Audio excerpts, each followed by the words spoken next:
आप सभी प्रिय दर्शकों का स्वागत है। बात करेंगे मार्च 11 को फ्राइडे के दिन बंद होते होते क्या हुआ मार्केट में। यहां पर बुल्स थोड़े से कमजोर पड़ते जा रहे हैं। क्या बैलों का बल हो रहा है कम? आइए चलकर विश्लेषण करेंगे और साथ में लेकर आए आपके 3 stock, Reliance industries, future group के स्टॉक का डिस्कशन होगा और बात करेंगे बीपीसीएल। रुचि सोया का वीडियो ऑलरेडी बना दिया है, नहीं देखा है तो उसका लिंक यहां पर दिया हुआ है, जल्दी देख लीजिए। एफपीओ आने वाला है, क्या होगी एफपीओ की स्ट्रेटेजी, सारी बता दी है उस वीडियो में। सबसे पहला कारण मार्केट का साइडवे जाने के लिए यहां पर बीपीसीएल ने काफी अच्छा उछाल दिखाने की कोशिश की है। आइए चलकर देखते हैं क्या हुआ है बीपीसीएल के साथ में। जो दिखाया था 4% का उछाल दिखाया है बीपीसीएल ने। यहां पर देखिए approximately top second traded counter है और 363 के आसपास है। ये हमारा डाइवर्सिफिकेशन के रेफरेंस में one of the best bet है। चाहे तो इसको अपने पोर्टफोलियो में आप ऐड कर सकते हैं। बीपीसीएल आपको बहुत अच्छा रिटर्न मिलेगा। अगर निफ्टी की बात करें तो मॉर्निंग में गैप के साथ खुला और खुलते के साथ ही काफी अच्छा मोमेंटम दिखाया 16,700 तक। उसके बाद में एक डिप और फिर यहां पर कंटिन्यूअसली ऑलमोस्ट फ्लैट लाइन पर जाकर बंद हुआ है। करीब करीब 28 शेयर बढ़े हैं जहां पर और 22 शेयरों की डिक्लाइन आई है। कोई भी शेयर अनचेंज नहीं रहा है। गिरने वाले शेयरों में कोई ज्यादा बड़ी लिस्ट नहीं थी। नेस्ले इंडिया और मारुति दोनों करीब 1.7% के आसपास गिरे हैं। तो यह है मार्केट की high level point of view. अब अगर हम बात करें यहां पर रिलायंस के लिए, दूसरा हम स्टॉक बताने वाले हैं वो Reliance industries and future group. तो रिलायंस इंडस्ट्रीज और फ्यूचर ग्रुप के डील रिलायंस कह रहा है सितंबर 30 तक अगर गवर्नमेंट अप्रूव करती है यहां पर मैं सारा का सारा पैसा 24,000 करोड़ पे ही लूंगा एज इट इज पूरी डील को। तो ये उनके लिए अच्छी बात है हमारे हिसाब से। और अगर हम बात करें यहां पर फ्यूचर ग्रुप ने जो अपने लीज ट्रांसफर किए थे स्टोर्स की, वो एक थोड़ा सा नेगेटिव व्यू है स्टोर के रेफरेंस में यहां पर फ्यूचर ग्रुप के लिए, क्योंकि बगैर डिस्क्लोजर के उन्होंने वो लीज ट्रांसफर कर ली थी। तो ये एक चैलेंज बन सकता है क्योंकि स्टोर की लोकेशन एक प्राइमरी एसेट होता है, स्टोर की जगह एक प्राइमरी एसेट होता है जो बगैर सेबी को बताए उन्होंने वहां से हटाया है।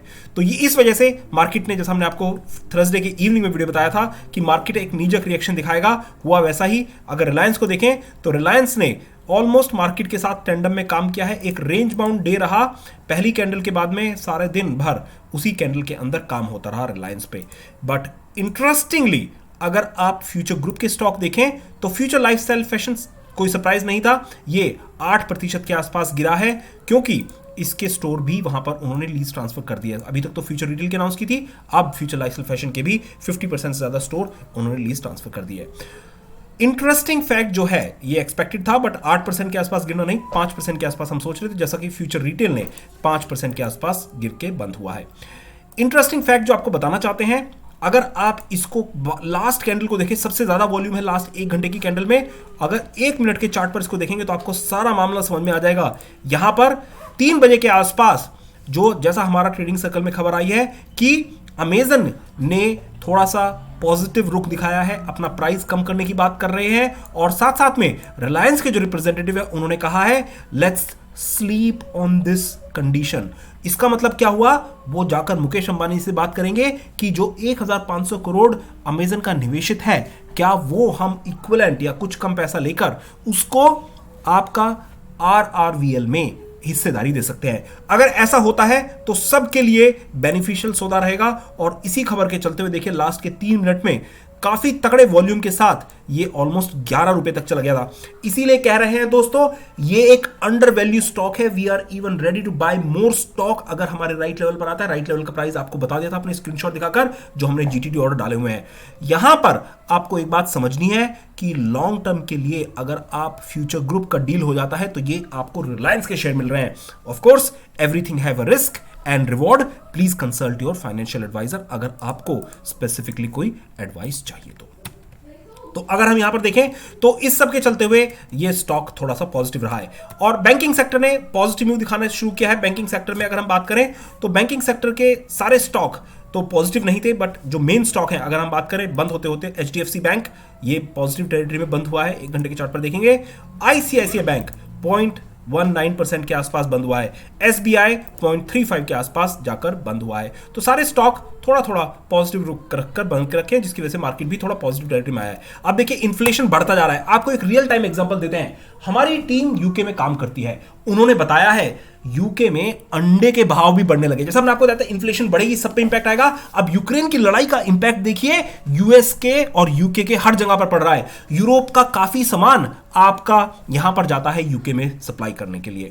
अब वहां से सप्लाई कम हो जा रही है तो जो अवेलेबल प्रोडक्ट है उसके प्राइस बढ़ेंगे। जो आपको 4 अंडों का सेट 1 पाउंड में मिला करता था, हमारे मित्र बता रहे हैं, उसके ऊपर 10% का इंक्रीमेंट कर दिया है। अब वो 1 पाउंड की बजाय 1.10 पाउंड का मिल रहा है अप्रोक्सीमेटली। तो 10% का इजाफा हो गया है वहां पर बेसिक कमोडिटी चीज के लिए, और जो डायरेक्टली आप और हम जैसे लोग जो वहां पर रहते हैं उनकी पॉकेट को हिट करेगा। तो ये एक करंट पोजीशन ऐसी बन रही है कि इन्फ्लेशन की वजह से सारे सेंट्रल बैंक यहां पर परेशान है। अब यूक्रेन की लड़ाई की वजह से ऑयल बढ़ता जा रहा है। ऑयल को देखिए $100 के ऊपर, $100 के ऊपर लगा पड़ा है यहां पर। पिछले 6 दिनों से इसने 100 के नीचे आने की कोई भी कोशिश नहीं की है। जो एक लेवल बना दिया है यहां पर, अब उसी के ऊपर डटा पड़ा है। 130 तक का ही है। हम HSR 2008 में कभी हुआ था इसका भाव 134 136 के आसपास, पर वो बहुत कम रहा था। उसके बाद आपका एक रिसेशन आया था। ये यहां पर अभी क्या होगा कोई कह नहीं सकते हैं, क्योंकि ये एक जियोपॉलिटिकल अनस्टेबिलिटी आ गई है जिसकी वजह से ये ऑयल बढ़ता जा रहा है और प्राइस में बढ़ते जा रहे हैं। अब देखिए हिंदुस्तान में भी बढ़ेगा। इलेक्शन अब ओवर हो चुके हैं। भाजपा की गवर्नमेंट 4 राज्यों में तो चौका मार ही दिया है, पर अब जो फ्यूल को उन्होंने सप्रेस करके रखा था प्राइस को, दिल्ली में अभी भाव 95 रुपए का चल रहा है। आप एक बार गाड़ी भरवाने जाएं तो 4000 रुपए तो ऐसे ही गायब हो जाते हैं, जैसे गधे के सर से सींग गायब हो गए पेट्रोल भरवाने के लिए। और भरवा के रखिए गाड़ी में, उम्मीद लग रही है कि 12 से 15 रुपए एकदम बढ़ा दिए जाएंगे। इसका भाव 120 रुपए तक जाना है पेट्रोल का, इस बात को ध्यान रखिए। तो जो कार आपकी 4000 में भरती है वो फिर 5000 लगेंगे उसको भराने में। तो ये सारी की सारी आप और हम जैसे लोगों की पॉकेट पे इंपैक्ट होगा। ये एक अच्छी बात नहीं है, जिसकी वजह से इन्फ्लेशन और भी ज्यादा बढ़ेगा और सेंट्रल बैंक को प्रेशर रहेगा इंटरेस्ट रेट को बढ़ाने के लिए, इन्फ्लेशन को कंट्रोल करने के लिए। नैस्डैक का देखिए बंद होते होते यहां पर 2.1% गिरा है नैस्डैक। जेरम पावेल जी ने तो क्लियर कर दिया है भाई 2 हफ्ते बाद इनको इंटरेस्ट रेट बढ़ाना ही बढ़ाना है, जिसकी वजह से मार्केट थोड़ा नर्वस है। आप भी थोड़ा संभल के रहिए। यूक्रेन की वजह से ऑलरेडी चैलेंज आ चुके हैं, अब ये एक और समस्या आएगी जो आप और हम जैसे लोगों को निभानी पड़ेगी। यहां पर फ्यूचर एस्पेक्ट अगर देखा जाए तो देखिए यूरोपियन यूनियन का यहां पर ऑलरेडी उन्होंने बॉन्ड रेट बढ़ते जा रहे हैं, और साथ साथ में यूएस की देखें तो इक्विटी से पैसा निकल रहा है और बॉन्ड की तरफ को बढ़ता जा रहा है। तो ये एक अच्छी बात नहीं बन पा रही है यहां पर, जिसकी वजह से मार्केट थोड़ा सा नेगेटिव व्यू बना रहा है। रुपये का भाव देखें डॉलर के अगेंस्ट 76.38 था और कल बंद होते होते ये 76 रुपए 76 पैसे के आसपास कारोबार कर रहा है यहां पर, जिसकी वजह से एफआईआई क्लियर अपना सेल ऑफ चल रहा है। कल थोड़ा सा मोमेंटम कम था एफआईआई की बेचने में, 2200 करोड़ रुपए के माल बेचा है एफआईआई ने कैश सेगमेंट में, थोड़ा सा कम है 8000 के मुकाबले। तो समझिए इस बात को। अब अगर हम आगे बात करें, weak hands might get squeeze. देखिए जब मार्केट गिरना शुरू होता है, अगर लोगों ने हैवी लॉन्ग पोजीशन ली है तो मार्जिन कॉल्स ब्रोकर अपने आप से उसको बेचना शुरू कर देंगे। तो थोड़ा सावधान रहिए, ज्यादा लॉन्ग पोजीशन और ज्यादा हैवी क्वांटिटी में ट्रेड मत कीजिए। क्या मार्केट अभी नीचे जाएगा? अगर नीचे जाएगा तो क्या होंगे सपोर्ट, और क्या ये ऊपर जाएगा? अगर ऊपर गया तो क्या होगा ऊपर जाने के लिए रेजिस्टेंस? ये आप टेक्निकल एनालिसिस के माध्यम से पता लगा सकते हैं। आइए जरा देखते हैं टेक्निकल एनालिसिस। रिलायंस के बारे में बात की, फ्यूचर रिटेल की बात की, और बीपीसीएल एक बहुत अच्छी अपॉर्चुनिटी है, प्राइवेटाइजेशन न्यूज से पहले आपको खरीदने के लिए रिकमेंडेशन दे रहे हैं।